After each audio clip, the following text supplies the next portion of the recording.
ஆனா என்ன நடந்தது பின்னால் நான் சொல்றேன். இது சம்பந்தமான பிரச்சனை நான் பிறகு சொல்றேன்.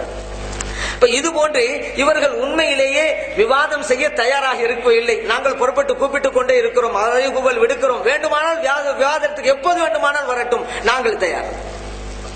இவர்கள் இந்த விவாத பிரச்சனையிலே தோல்வி கண்டு வருகிறார்கள். அவருடைய வீழ்ச்சி இதிலும் தொடங்கிவிட்டது. இப்ப திருப்பூர் விவாதத்தை பத்தி இங்க சொல்லப்பட்டது. அது ஒப்பந்தம் போட்டோம் வரலேண்டு நடந்தது என்ன? அங்க ஒரு மாநாடு நடந்துச்சு, கேள்வி பதில் நிகழ்ச்சி. எல்லா கேள்விகளும் குர்ஆன் ஹதீஸ் முன் வரிசையில் அவங்க தரப்பு தௌஹீது சகோதரர்கள் எல்லாம் தொப்பி இல்லாம எல்லாம் டேபிள் கார்டு வச்சு உட்கார்ந்துட்டு இருக்காங்க. என்ன நினைச்சது அப்படி இப்படி மாங்க அப்படின்னு எல்லாம் குர்ஆன் ஹதீஸ் அவர்களே திகைப்பில் ஆண்டு போனார்கள். அப்போ ஒரு முடிவுக்கு வர்றாங்க, இவ்வளவு விஷயம் இவங்க தரப்புல இருந்து வருது, அப்போ ஒரு நம்ம விவாதம் நடத்தினால் ஒரு உண்மை புலப்படும் என்ற நல்லெண்ணம் அந்த சகோதரர்களுக்கு வருகிறது. அதனாலதான் அந்த கூட்டம் முடிஞ்ச உடனே அவர் பேசுறாங்க. அப்ப நான் கேட்டேன், யார் உங்க தரப்புல விவாதம் வர்றது? அவரே வருவார் அப்படின்னாங்க. அவர் வரவில்லை என்றால் அப்படி நான் கேட்டேன். இல்ல அவர் வருவார், ஏன்னா அந்த பிள்ளைகளுக்கு தெரியாது. ஏன்னா இவருக்கு விடுக்கிற சவால் மட்டும்தான் பிள்ளைகளுக்கு தெரியும். எத்தனை கட்டங்கள்ல வர்றேன்னு சொல்லி மாறி போனாங்க நமக்கு தான் தெரியும். நம்ம அவர் வரவில்லைன்னா என்ன செய்வீங்க? ஏன் இப்படி ஒரு கேள்வி நம்ம ஏன் தெரியுமா வச்சோம்? அதையும் உங்களுக்கு சொல்லிடுறேன். ஃபர்ஸ்ட் சென்னை மாநகரத்தில் நம்ம தர ஜமாலியால ஓதன ஆலிம் பெருமக்கள் எல்லாம் அங்கங்க குத்பா பிரசங்களில் சவால் விட்டார்கள், நாங்கள் வாதத்துக்கு தயார் என்று. அவங்க போய் அணுகும் போது நம்முடைய பேர் சொல்லி இருக்கிறாங்க. உடனே அந்த பெரம்பூரை சேர்ந்த முக்கிய பெருமெல்லாம் நம்மகிட்ட வந்துட்டாங்க. இப்ப நீங்க இப்படி சொன்னீங்களாமே உண்மையா? நான் அந்த பிள்ளைகள் சொன்னது எனக்கு தெரியாது, ஆனால் அவர் வந்தால் விவாதம் செய்ய நான் தயாரா இருக்கிறேன், இது வேண்டுமானால் உண்மைதான். அப்படியா? ஆமா. போய் ஒரு கடிதம் வாங்கிட்டு வந்தாங்க. அவர் எழுதுகிறார், நீங்கள் விவாதம் செய்ய தயாரா இருப்பதாக பெரம்பூர் நகரை சேர்ந்த சகோதரர்கள் சொன்னார்கள், நாம் விவாதிக்க தேலாம், எப்பொழுது வைத்துக் கொள்ளலாம், என்ன தலைப்பு? கடிதம் வருது அங்கேருந்து. இங்க வந்து பேசுறாங்கல்ல, அங்கேருந்து தான். என்ன நினைச்சுக்கிட்டது, இப்படி பல இடங்கள்ல எழுதி அனுப்பி மத்தவங்கள வாங்கி சும்மா வச்சுட்டாங்க, நம்ம அப்படி வைப்போம் நினைச்சுக்கிட்டாங்க. உடனே பதில் எழுதணும், என்னென்ன தலைப்புல பேசலாம் அப்படின்னு எழுதணும். உடனே அவர் எப்போ வைத்துக்கலாம், இப்போ வைத்துக்கலாம், விதிமுறைகள் எல்லாம் எழுதணும்னு ஒரு 2-3 கடிதம் நாங்க உடனே மாற்றோம். என்ன? நான் வர மாட்டேன், என் சார்பில் ஒருவர் வருவார், அப்படியே பல்ட் எடுத்துட்டாங்க. நமக்கு இதுவரைக்கும் உங்களுக்கு எனக்கு நீங்க தானே வருவீங்கன்னு சொன்னீங்க, இப்பொழுது என்ன மாற்றம்? யார் பேசினாலும் என்ன உண்மை தானே சொல்லிட்டீங்கல்ல, நீங்களே வாங்க அப்படியே அனுப்புறீங்க அப்படின்னு எல்லாம் நம்முடைய கடிதத்தில் இருக்கிறது. 7வது கடிதம் அவர்களிடம் இருக்கிறது, நாம் கொடுத்த கடிதம் அவரிடம் இருக்கிறது.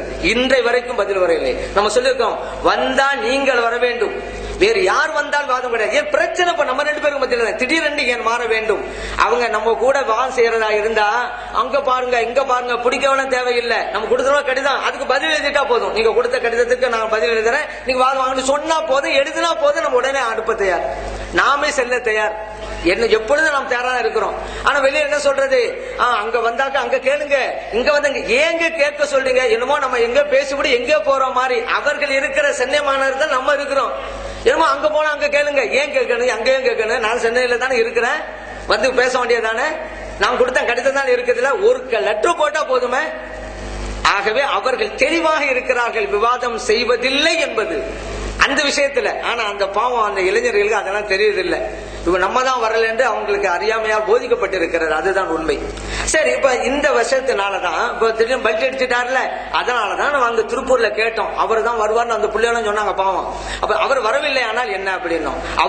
அவர் வராவிட்டால் நாங்கள் தௌஹீத் ஜமாத்தை விட்டு சுன்னத் ஜமாத்திலே சேர்ந்து விடுகிறோம் என்றார். அப்படியா? அதை எழுதி தாருங்கள் என்னும். இன்னைக்கு பேச நாளைக்கு மாறிவிட்டா எழுதியும் தந்து விட்டார்கள், வேற வழி இல்லையில.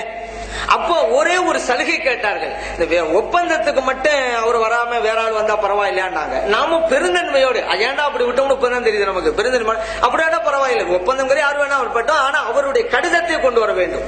அப்பொழுதுதான் அவர் தரப்புல வந்திருக்கிற அர்த்தம். நாளைக்கு வாங்க பேசும்பொழுது நானா வந்து செஞ்சேன் அவங்கள செஞ்சாங்க நழுவிட்டா என்ன செய்யறது? என் தரப்புல கடிதம் கொண்டு வரணும், அது சரி என்றார்கள். ஒப்பந்த நாளைக்கு நாளாங்க போய் இறங்கிட்டாங்க, அவங்களும் வந்துட்டாங்க. வந்து உட்கார்ந்த உடனே என்ன பேசணும்? நாங்களாம் சென்னையிலேருந்து தான் போனோம், இதுக்கிட்டு போனோம், காசு செலவழிச்சு நேரமான செலவழிச்சுட்டு போனோம். வந்தோம் ஒப்பந்தம் ஆரம்பிக்க வேண்டியதானே. அவங்க தரப்புல இருந்து வந்த ஒரு ஆள் சொல்றாரு, ஒப்பந்தத்திற்கு முன்னால் ஒன்றை நாங்கள் பேசுவோம் அப்படிங்கிற. என்னங்க கூடனது அதுக்கு தானே, வேற என்ன பேசுறது? பேசினால்தான் ஒப்பந்தம் அப்படிங்கிறாங்க. நம்ம நினைச்சிருந்தா அப்ப எந்திரிச்சிருக்கலாம். எந்திரிச்சோன்னா அதுக்கு அடுத்து என்ன தெரியுமா? இவர்கள் இப்படித்தான் எப்பொழுதும் வாதம் என்பார்கள், ஒப்பந்தம் என்பார்கள், வந்து விட்டால் ஓடி விடுவார்கள், அப்படியே பிரச்சாரம் பண்ணுவாங்க. இதனாலேயே சரி சொல்றது சீக்கிரம் சொல்லுங்க அப்படின்னு என்ன தெரியுமா சொன்னாங்க? இவர் தான் வர வேண்டும் என்று எப்படி எழுதி நீங்கள் வாங்கலாம் அப்படின்னு கேட்டார். அவர் தானங்க சவால் விட்டுக்கிட்டு இருக்கிறாரு, நான் கூப்பிடுகிறேன், யாரும் வருவதில்லை யாரும் வருவதில்லைன்னு சொல்றாருல, அதனாலதான் அவரை கூப்பிட்டோம். இல்ல அவர் முன்னாலதான் அப்படி சொன்னார், இப்போலாம் எங்க சொல்றாரு? அவர் சொன்னது இன்றைக்கு இருக்கிறதா இல்லையா சொல்லுங்க? இருக்கிறதா, அதனாலதான் அவர் கூப்பிட்டோம். அப்படின்னு சொன்னோம். அப்படி இது ஒரு குழப்பமாச்சா. அப்புறம் கொஞ்சம் கொஞ்சமா போகுது. சரி, நீங்க அவங்க தரப்புல வந்திருக்கீங்களா? ஆமா. அவர் கடிதம் கொண்டு வரணுமே, கடிதத்தை தாங்க. இப்படி காமிச்சிட்டு அப்படி வச்சுக்கிட்டாங்க. நீங்க கடிதத்தை தாங்கங்க. நீங்கள் கடிதத்தை கொண்டு வர வேண்டும் என்றுதான் சொன்னீர்கள், தர வேண்டும் என்றா சொன்னீர்கள். இது எல்லாம் வீடியோ பதிவு செய்யப்பட்டு இருக்கிறது. அவர் சொல்றாங்கல்ல, திருப்பூர் ஒப்பந்தம் விவாதம் எங்களிடம் இருக்கிறது, விசிடி பாருங்க அப்படிங்கிறாங்கல்ல, வாங்கி பாருங்க. அவங்க செஞ்ச அவ்வளவு குழப்பம் வேலை இருக்கு. நீங்க காண்பிப்பதுக்கு எதற்கு? அவர்கள் தரப்பில் நீங்க வந்திருக்கீங்கிறதுக்கு அத்தாட்சியே இதுதானே. அதனால தானே கேட்டோம். அப்படின்னா இது வேணும்னு இன்னொரு கடிதத்தில் எழுதித்தாங்க, நாங்க தர்றோம் அப்படின்னாங்க. வேற வழி இல்லையா? அந்த கடிதம் நமக்கு வேணுமே. இல்லாட்டி நான் வரல, எனக்கு கட்டுப்படுத்தாண்டு விவாத ஒப்பந்தம் சொல்லிட்டா என்ன செய்யறது? அதுக்கான எழுதி கொடுத்துட்டு அதை வாங்கணும். ஏன்னா எப்படியாவது நம்மளை எந்திரிச்சு அனுப்பி விட்டுறணும். கோபத்தை உண்டாக்கி, டென்ஷன் உண்டாக்கி நினைச்சாங்க. அதிலே அவர்கள் தோல்வி கண்டார்கள். பொறுமையோடு காலையில 11 மணிக்கு ஆரம்பிச்ச விவாத ஒப்பந்தம் இரவு 11 மணிக்கு முடிக்குது. அப்பண்டா எவ்வளவு இடைஞ்சல்களும் சிரமங்களும் அவர்களா நாங்கள் கொடுக்கப்பட்டு நீங்க யோசிச்சுக்கிறீங்க. பொறுமையோடு இருந்தா எப்படியாவது விவாதத்தை நடத்திடணும். பல இடங்கள் இப்படிதான் குழப்பம் பண்ணிட்டாங்க, அதுக்கு விடக்கூடாது. அதையும் நடந்துருச்சுல. இப்ப யோசிக்கிறாங்க. ஏன்னா இந்த கிரிமினல் மைண்ட் அப்படின்னு பேசிக்கிட்டோம்ல, அது அவங்களுக்கு தான். என்னடா இது, நம்ம என்னமோ நினைச்சோம், நடந்து முடிஞ்சு போச்சு, இனிமே நடத்த விடாம இருக்குது என்ன வழி? சிம்பிளா செஞ்சு விட்டாங்கல்ல, நம்ம கனவுல நினைச்சு பார்க்கல. என்ன செஞ்சாங்க தெரியுமா? ஒப்பந்தத்தை அப்படியே மீறினாங்க.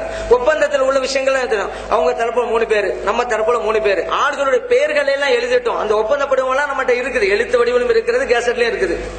அவங்க தரும் 3 பேர் யாரு, நம்ம தரும் 3 பேர் யாரு?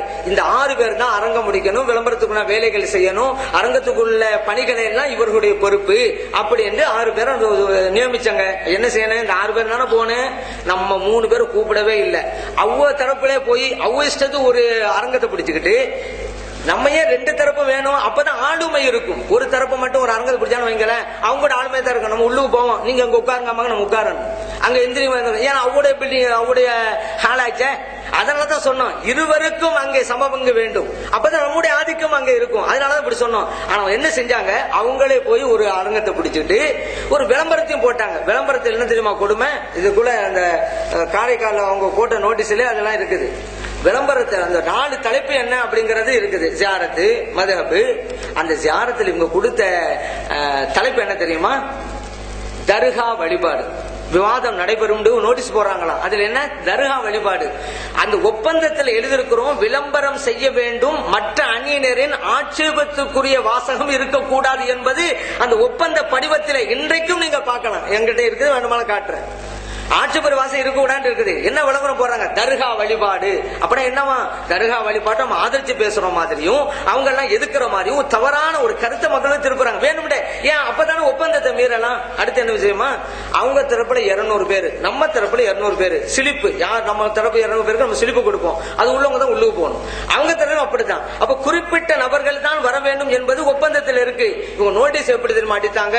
விவாதம் இந்த தேதியிலே இந்த அரங்கத்தில் நடைபெறும், பொதுமக்களே வாருங்கள். அதாவது எப்படியெல்லாம் மீறணும் அப்படி மீறினாங்க. நம்ம ஜமாத்தை பார்த்தாங்க, என்னங்க இது ஒப்பந்தத்தை எழுதுற ஒண்ணு, இவங்க செய்யறது ஒண்ணு, என்ன செய்யுது? அப்ப எப்படி நடக்கிறது ஒப்பந்தத்தை? அது ஒப்பந்தத்தின் பிரகாரம் எப்படி விவாதத்தை நடத்துறது? உடனே நோட்டீஸ் போட்டாங்க, இவர்கள் செய்த ஒப்பந்தம் இது, மீறியது இது, அப்படியே போட்டாங்க. இதுக்கு இன்றை வரைக்கும் உண்மையிலே ஜமாத் உலமா சபை சொன்னது பொய் என்றால், இன்றை வரைக்கும் திருப்பூர் மாநகரத்துடைய சகோதரர்கள் எதிர்ப்பு தெரிவித்து ஒரு நோட்டீஸாவது போட்டார்களா? கிடையாது. ஏன்? அவ்வளவு உண்மை அந்த சகோதரருக்கு தெரியும். மேலிடத்தில் உள்ளவங்க தாங்க இப்ப ஏமாத்திட்டு இருக்காங்க. உண்மையில அந்த சகோதரர்கள் இப்ப வாதம் நடக்கணும், எது ஹக்குன்னு தெரியணும், ஆசையில தான் அவங்க வந்தாங்க.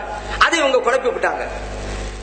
இதை விட இன்னொரு விஷயம், இப்ப என்ன சொல்றாங்க? நாங்க போய் உட்கார்ந்துட்டு இருந்தோம், வரலங்கிறாங்கல்ல. அதுக்கும் பாருங்க, விவாதம் நடைபெற இன்னும் 2 நாட்கள் இருக்கிறது. அதுக்கு முன்னாலேயே விளம்பரம், பிரபலியமான டிவியிலே விளம்பரம். உங்களுக்கு தெரியும் என்ன டிவி அப்படிங்கிறது. அதுல விளம்பரம் என்ன தெரியுமா? விவாதம் இல்லை, இந்தந்த தலைப்பிலே இன்னார் இன்னாரும் உரையாற்றுவார், அப்படித்தான் நடக்கும் என்று 2 நாளுக்கு முன்னால டிக்ளேர் பண்ணிட்டாங்க.